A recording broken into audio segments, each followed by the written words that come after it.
Welcome to the Memories of a Moonbird podcast, exploring life one story at a time. Hello, friends, and thank you for joining me for this special episode of the Memories of a Moonbird podcast. This episode is entitled Voices from Black America.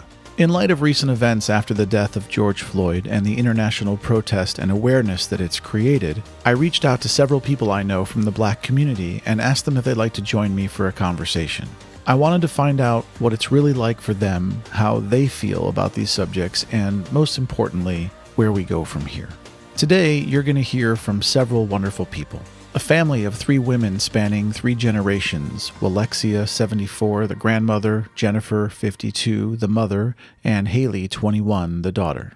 I'll also talk with Edward Gaines, the 49-year-old who's been on the podcast before, his father Tim, a 70-year-old retiree, and DJ Rivers, a 36-year-old raised in San Diego and Long Beach, California. I want to thank each and every one of them for being a part of this conversation. We begin with Walexia, the matriarch of the home she shares with her daughter and granddaughter. Walexia was born in 1946 in Alabama to mixed-race parents. In her college years, she was witness to the civil rights era in the U.S. and the racial intensities of the 1960s. I'm from Tuskegee Institute, Alabama. It's very different than Tuskegee, Alabama. The Institute was Black and the Tuskegee was the white town. Financially, we were probably lower middle class, but intellectually, quite the opposite. Jennifer, 52, is Walexia's daughter. I'm an accountant. I have my own business. I do bookkeeping and small business accounting. I've discovered I like solving people's problems. That makes me happy. Cool. Let's solve this racism problem. Gotcha. Yeah, I have a solution. Oh, what is it? Let's hear it. Just have to respect people. It's not hard. Edward is a 49-year-old IT executive and Army veteran. His father, Tim, is a 70-year-old retired Army radar technician. Born in L.A., I'm 70 years old. I would say lower middle.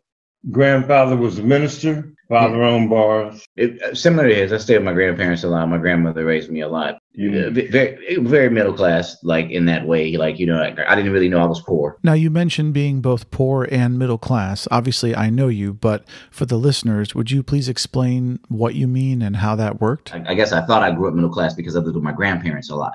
But then when you left and went with your mom, you weren't middle class anymore. You became poor now. You became living in apartments, latchkey kid. You became, all of those different things in the hood. For us, when you go with your mom, you were subject to whatever the lifestyle that, she chose. DJ is a 36-year-old property manager in Los Angeles who was raised under fairly unique circumstances. I do come from a multi-ethnic household. I am a Black man. My mother is Asian. She's Filipino. And I was raised by a Caucasian male who came into my life much later. So because of that, I feel like I have the benefit and the honor and the grace, the benefit, pick your adjective.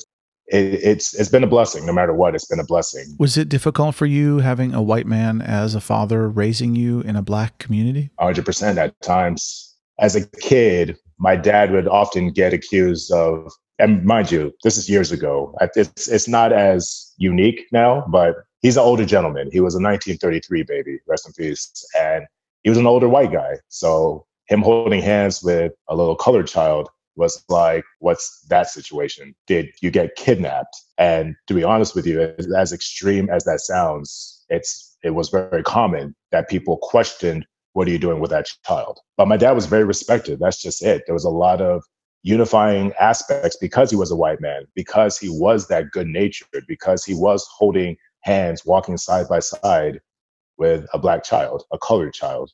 And he was respected. He was Mr. Rivers. He was the guy that all the tough guys would go to, check on and be like, yo, Mr. Rivers, how you doing? All right, you let me know if you need anything. And my dad, just being mild-mannered as he is, just going, thanks, guys, have some ice cream. You know what I mean? What are some examples of racism you experienced growing up in this country? I was sent to a boarding school in Iowa. And when I first got there, one of the male students asked me if I really had a tail. Haley is Walexia's granddaughter and Jennifer's daughter. She's a recent college graduate who's preparing to start her master's degree. I went to a private school And there were basically no other Black kids in my class at all, and barely any in the school. I think I didn't know any other Black kids growing up. And I was called an Oreo all the time, especially by the white boys in my class because of the way I spoke. And apparently I was supposed to sound some way else. We had to leave our first school because someone called my brother the N-word, and the principal wouldn't do anything about it.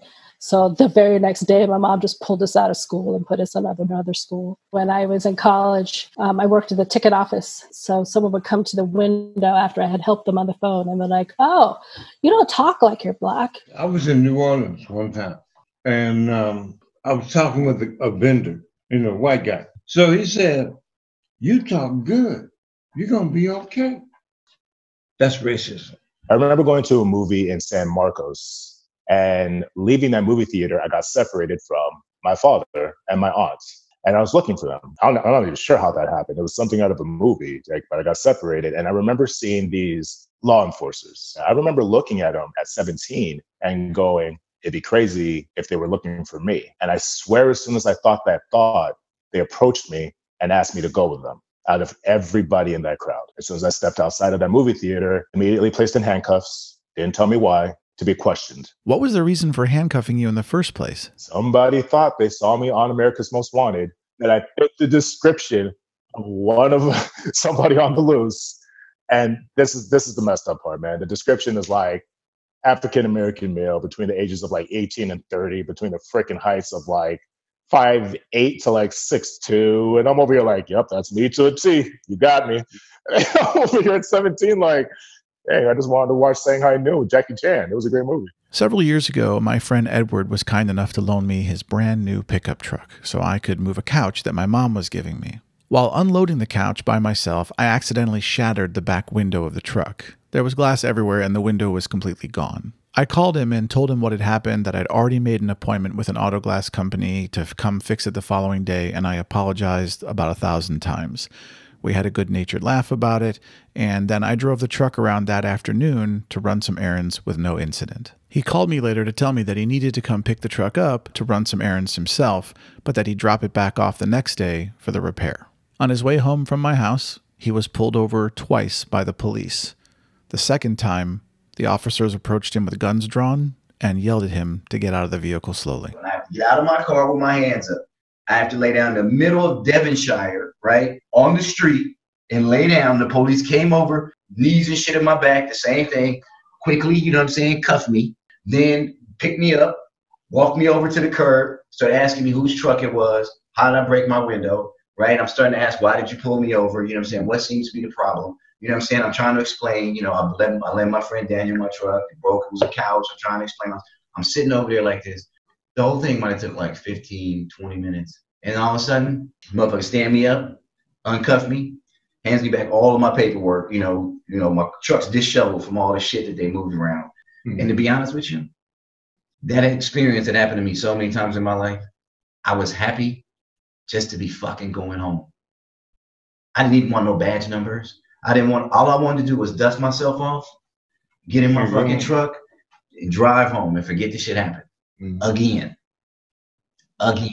Do you have any insight into why racism exists? I think the first thing I'll say is ignorance. If you're not educated, you don't know how to think. Either do what you see or do what you're told. And education, I don't mean schooling particularly. I mean education in life. If you've lived in one place all of your life and done one thing, you need to expand. The other is fear, just fear of difference. When was the first time you realized that your skin color was something that was actually going to be a factor in your existence? Kindergarten. What's interesting, man? I think I knew early on, and as I got older, I just understood better, if that makes sense. A Black household is very specific. I think a Black community is very specific. I think certain looks towards your directions help you feel different. I think the treatments alone, interaction with authority or just interaction with just an everyday person will let you know something's different. I might have been almost a teenager, I might have been 8 or 9, something like that. And I don't really remember the actual experience, but I remember being sheltered. I knew early, Daniel. I knew early that I was an outsider. I'm mixed race.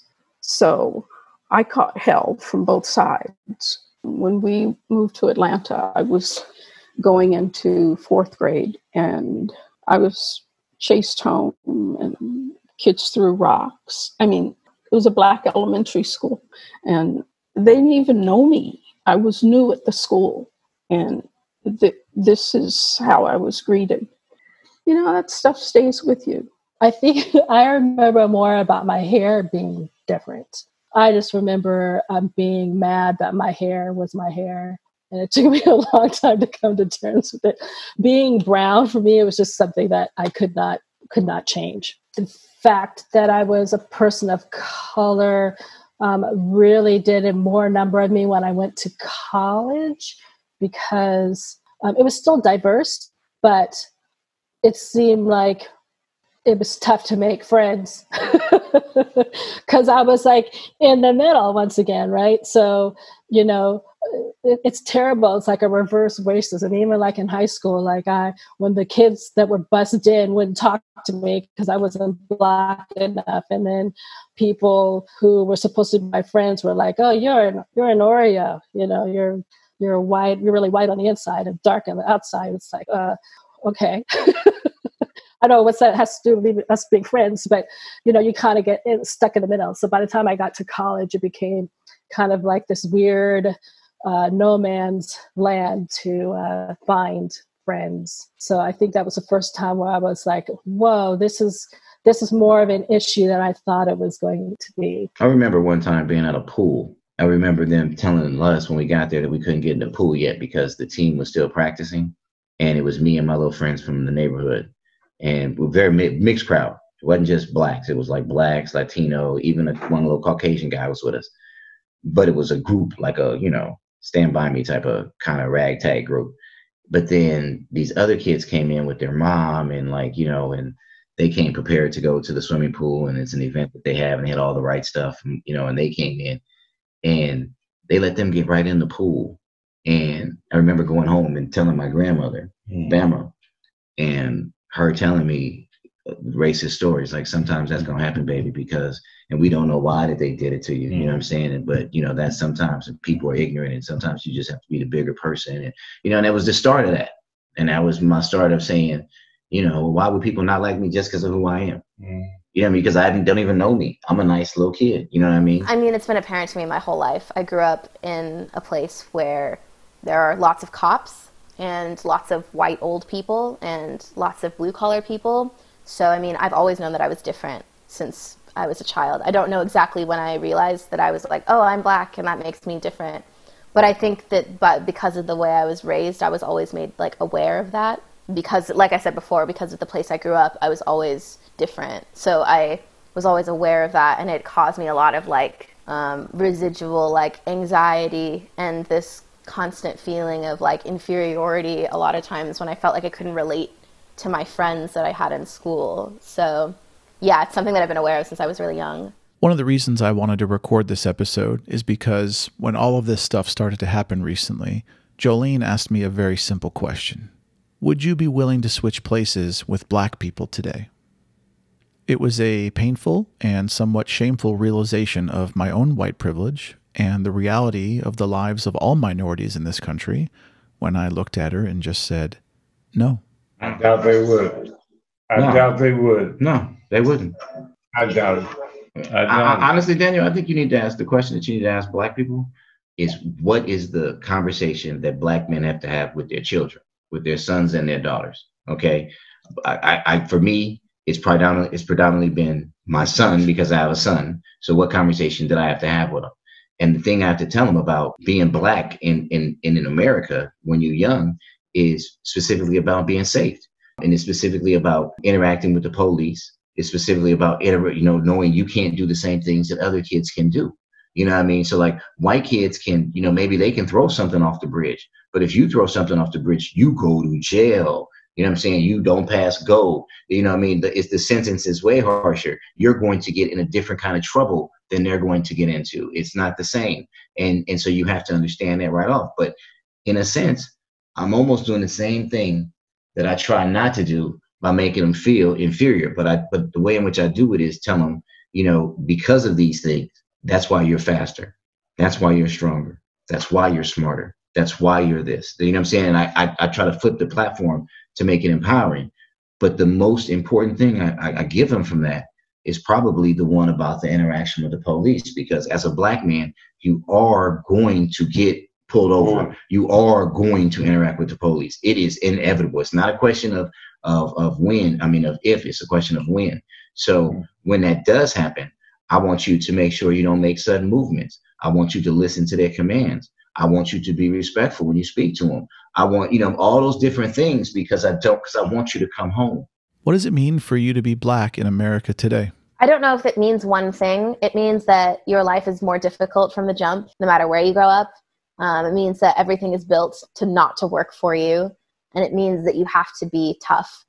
For me, it's trying to have difficult conversations with people and try and be a voice of reason for people who may have really diametrically opposed opinions that to me may be wrong or biased or discriminatory. And so I think being Black in America now means that you have to be vigilant, brave, tough, and bold a lot of the time because there's often not a space for you. How do white people ask Black people questions without running the risk that we're expecting you to speak for and demystify your entire culture or ethnicity? And even more importantly, what makes you comfortable? Excellent question, by the way. There is no way to not run a risk. Let's get that right.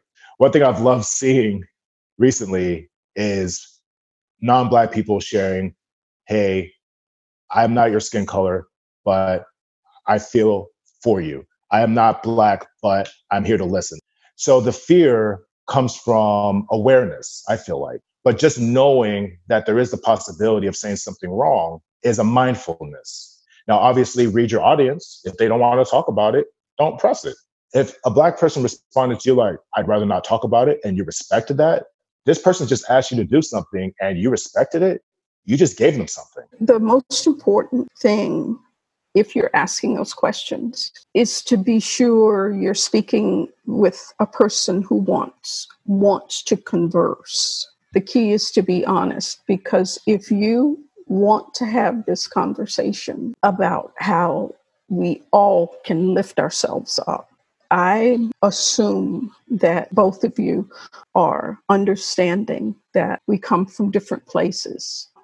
My life experience is very different than yours or the next guy's.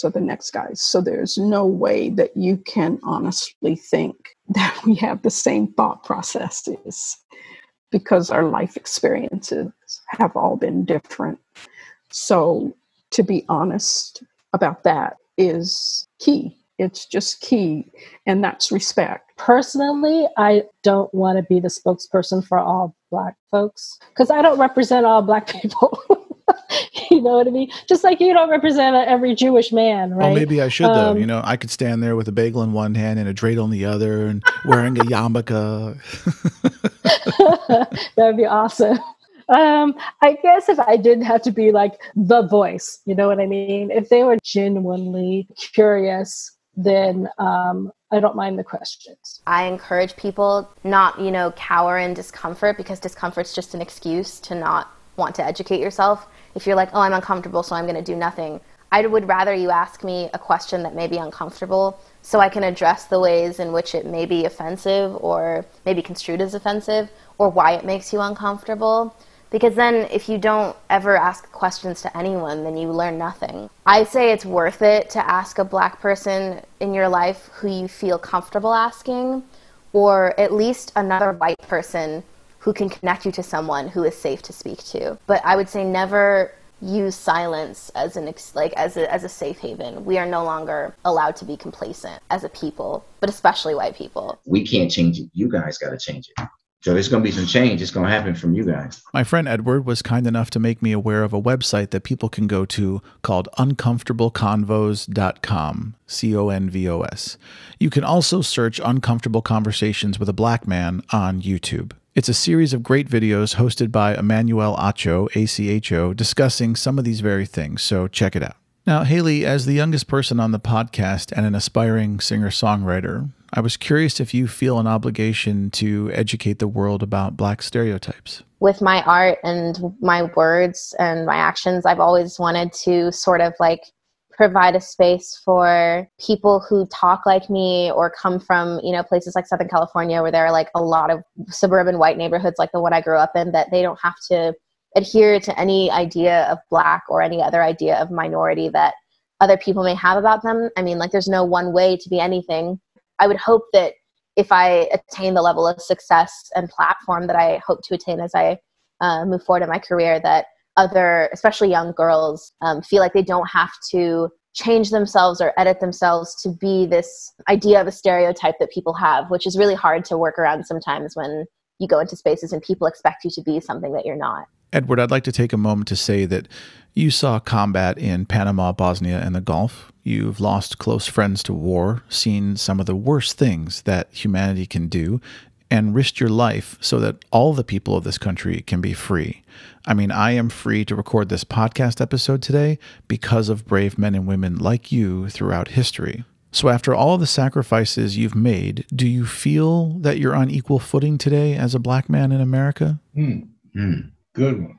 I don't feel like I'm on equal footing. I mean, you can't oppress a culture of people for 400 years and then all of a sudden let us in the race and then say it's fair. It's a fair race. It's not. Right. So I don't feel fair. I feel like personally I paid my dues more than others. That's what I feel.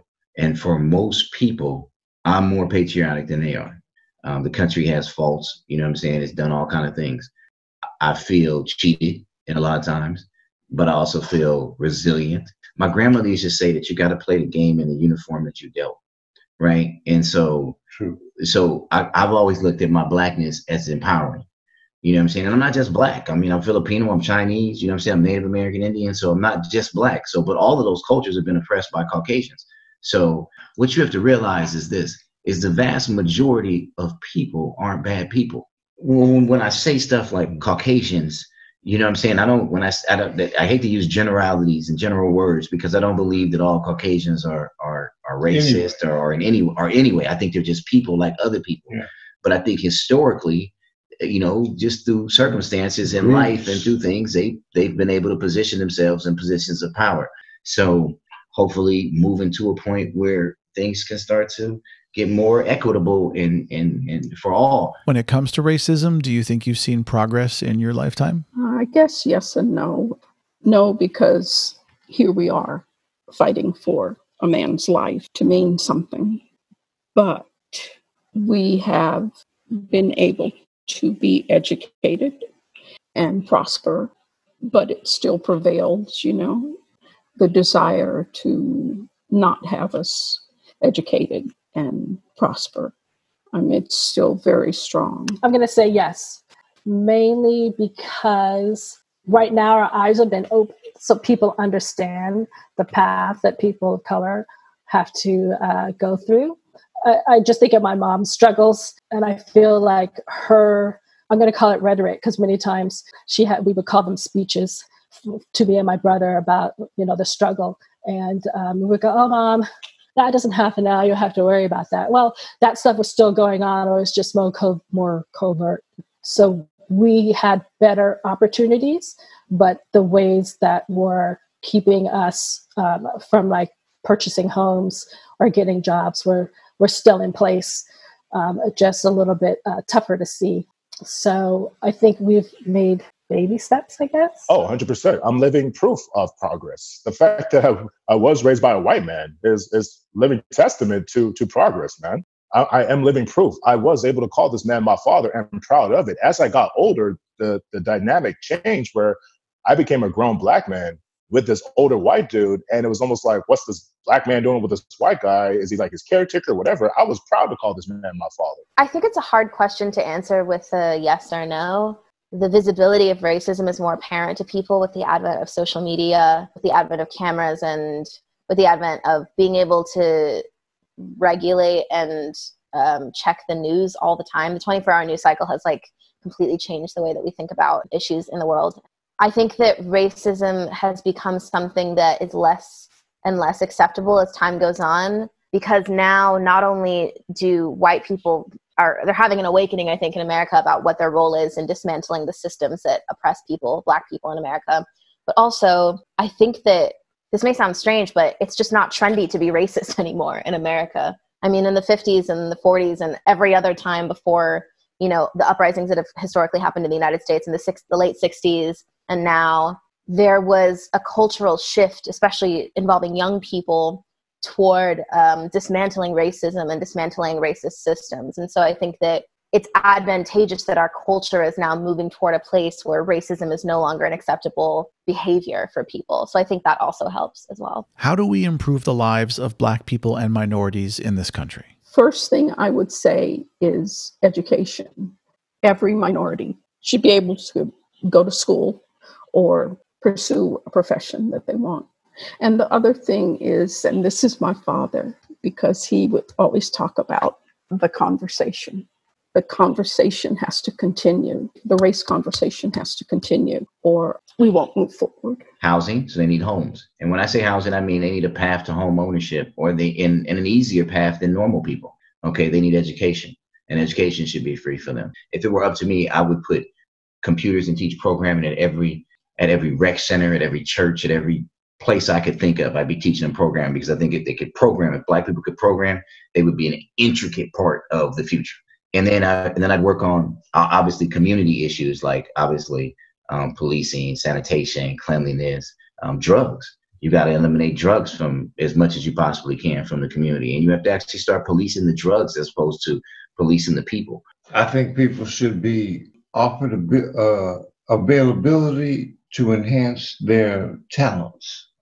And their talents should be used toward the community. Stop assuming negativity, period. This isn't a Black versus white thing. This isn't a Black versus cops thing, or a Black Lives Matter versus police thing. Be considerate. Are you doing everything you can? Are you checking on your neighbor? Are you just saying, hey, how are you? Is there anything I can do? You would be surprised how much that dialogue will brighten up a person's day, will make us feel more included ourselves, because that's the common denominator, right? Feeling included. A circle of accountability for police that isn't protected by shielding from legal accountability, realizing that racism is something that none of us are exempt from. It's not behaviors, it's an entire system that we all operate within. And the way that we benefit from it is different depending on our skin color and where we live. You may not even recognize how much you're benefiting from a system that's built for you if you're a white person. So I think it's important to educate yourself about your role in a racist system and how you can mobilize your privilege in order to help minorities. Let's say, for sake of argument, that without a doubt there's a God and he's decided to be a guest on today's show. Can you imagine my ratings? Let's just talk about that. But what one question would you want to ask God right now? This is very inside the actor's studio. I think James Lipton would be very proud of this question. Thank you. Thank you very much. Will we ever really live in a just world? Does it exist? You know, is it possible? We're so flawed. How can we ever have a just world if there are always people who seek to dismantle justice for other people? It wouldn't be a question. It would be a request. It would be, can we wipe negative stereotypes away from each category? Oh my gosh, the creator. What do you ask the creator? I'm not sure. What would you want to ask him? I would ask him what happened to my cassette tape of Kilroy Was Here by Styx in the 80s, because it disappeared one day and I never found it. Oh my gosh. No, but for real, I'd ask him if my dad was okay. Yeah, that you want to know for sure. I always hope that when I do die, that all my questions about the universe, all the mysterious things that, that we want to know, will be answered. Why can't ostriches fly? They run really fast and they have wings. I love it. I love it. That's perfect. Please don't change your answer. That is amazing. Are we going to solve this? Will the humanness win? Will we come through this on top? Maybe I would ask if the humans are going to win. How soon will I see you again? How soon will I see you again? That's such a hard thing because that's a great question. That's such a hard thing. There's so many important questions to ask God, but it wouldn't be a question. It would probably be more of a request, and it would be for him to answer all my questions. The enlightenment. I'd want to know the answer to all of the questions that I have. And very much like he said, I don't think that that's going to happen until I go back. And so it's sort of in a circle way, we're kind of asking the same question. Mm. What can we do now to keep moving forward together as a species? Everything we're doing now. You may not have to attend a protest, but you can read up, you can stay informed, you can check in on people who you care about who are affected by certain issues. You can choose to make it an active part of your life. You can set up a monthly donation to a foundation or an organization that helps Black people or other people of color or other marginalized groups. You can attend rallies. There's literally so many options, especially with the advent of the internet. You can make it a part of your daily life as much as, getting up and eating breakfast. It's all about education, like I said before, and to what extent you choose to be informed, So I think it's possible to do if you are willing to put in the work. I guess it just means listening. You could get stuck in your own little bubble, right? You go and do things that make you happy and make your life easier. And maybe you don't realize that the people around you are struggling. And so things that you find easier or easy, or things that you do easily for other people can be a big stretch. Not everybody gets to go out to dinner or, get fast food. Something as simple as that could be something that's not possible. So I think sometimes we just have to get out of our bubble and realize that little things can help other people. You just have to listen. We all want the same things. We want to be loved. We want to be safe. We want to have jobs. We want to be educated. We want to be acknowledged, respected, and I don't think any one of us can deny any of those. So, those are the things that will hold us together. But the conversation, Daniel, you have to talk. You have to talk. It has to continue in earnest. I think we also have to continue our dialogue. I'm not someone that likes a lot of government or a whole bunch of government, but I think we need some oversight and some reconstruction of a lot of different programs and a lot of different agencies that we have. I think they need to be overhauled. And I think we need integration, more minorities integrated into places of power and more women, because I think that's the only way we can guarantee fairness. I think we have to look at each system, the legal system, the judicial, our judicial system is all screwed up. We need to look at opportunity, education, poverty as a whole. But the most important thing that I think we can do for us to move forward is to stop looking at each other like Black, like white, like this, like that, unless we're looking at it from a perspective of because of those reasons, you bring this additional qualities which enhance us and make us better as a whole. But we need to be humanitarians first, and then we need to be environmentalists, right behind that. Then we can start looking at all this other bullshit. Be there for everybody. It is as simple as that. Be there for everybody. I don't care if it's a woman that needs help. We all rally up for that woman. I don't care if it's an Asian person that needs help. We rally up for the Asian community. It's basically helping where there needs to be help. It can't just be a trend. It cannot just be a convenience of, well, I could safely do this behind my phone. So, and don't get me wrong, some things are effective behind your phone. You can send an email behind your phone. You can send a petition behind your phone. But honestly, what would help everybody, and this goes out to my Black brothers and sisters out there too, participate. It can't just be about us. It can't just be about, let's march when Black Lives Matter. We need to march when LGBT lives matter. We need to march when Latino Americans or Latinos or Asians and white people and all of it.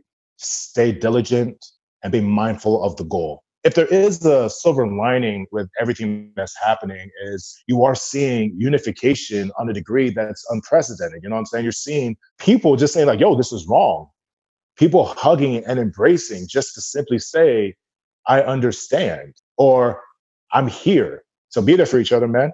Easy. Do you think you're going to see a world with more equality in your lifetime? I think so. I honestly feel like this is the most hopeful I felt in my life, and I'm only 21, and I've had my, fair share of adult experiences and, collisions with racism and different racist systems. But I think that for me, I recognize this period of time as unique in that we have all these compounding crises and cultural traumas that have created this environment in which people are rallying because it's no longer acceptable. It's just, George Floyd's death in many ways is sort of like the straw that broke the camel's back. And I think that we are currently witnessing a real turning point.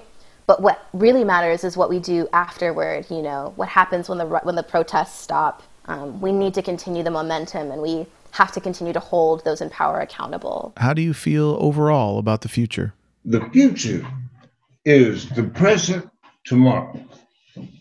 I got no clue. The future is a beautiful and scary thing. I think that would be true no matter what's happening and not happening. I think, if I'm going to be completely honest, it's as better as things have gotten recently in regards to our specific topic. It's not going to be fixed in our lifetime. However, how fast and the progress that's made is absolutely a variable that can be affected by our actions, by all of us. Getting rid of archaic points of views is part of the solution, and part of it is drowning it with new points of views and new way of living and new ideology and way of thinking and leading. And it does trickle down, man. If the person that's the most influenced right now is perpetuating and promoting certain mentality, it's going to trickle down. So we all have to be leaders. We all have to be an influence, and we need to drown out the bullshit. Bottom line. I keep saying to all my friends, I'm like, I wonder what the world's going to look like a year from now when the dust settles. Because as I mentioned before, it's our job to continue this momentum and to, manifest it into lasting policy change. And especially when the election hits, we're really going to have a good sense of how the future will be. So I think that for now, I feel hopeful. I hope that people vote. I hope that vote by mail enfranchises a lot of people who were not able to vote before, which I think it will. So for now, I feel hopeful. I don't know how I feel like 6 months from now, but I'm hoping that I feel just as hopeful as I do now. My hope is that there's going to be change, that this is more unrest and more protests behind something like this than I've ever seen in my lifetime. It's not just happening all over the United States, it's happening all over the world. And that's what I think is a beautiful thing, because you see that you are supported all over the planet by people. And what that tells you is that this is not, again, it goes back to my point earlier, not uniquely, not at all to the United States.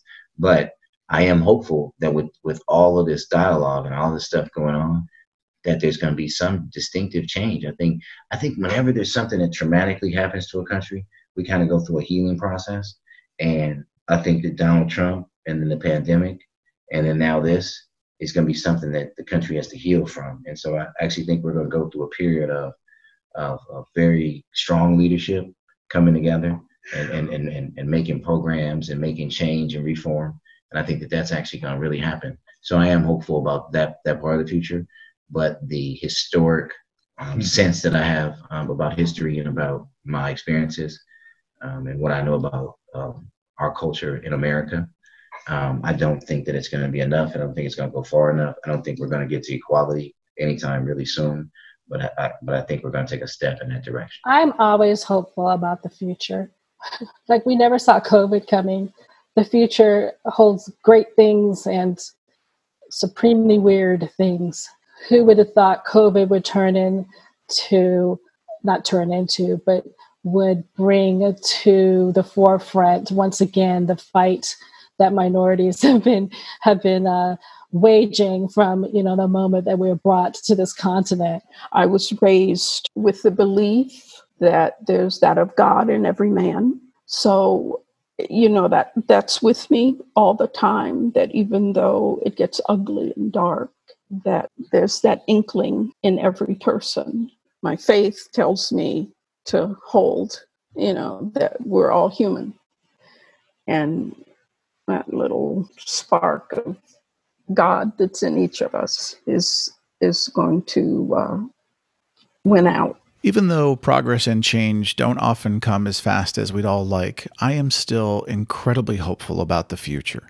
There are people out there that work very hard to divide us, and as human beings, we have to work harder than them and be better than them at finding and embracing the things that bring us together. I believe it takes a great deal of courage to have these conversations, and I think they're crucially important to the survival of our species.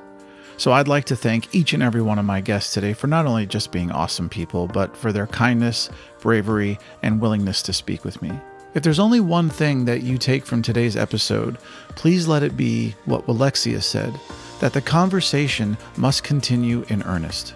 And thank you, friends, as always, for taking the time to listen to my little podcast. Please stay safe, and until next time, if you want more Moonbird in your life, and hey, who wouldn't? Head on over to memoriesofamoonbird.com or visit me on social media at memoriesofamoonbird.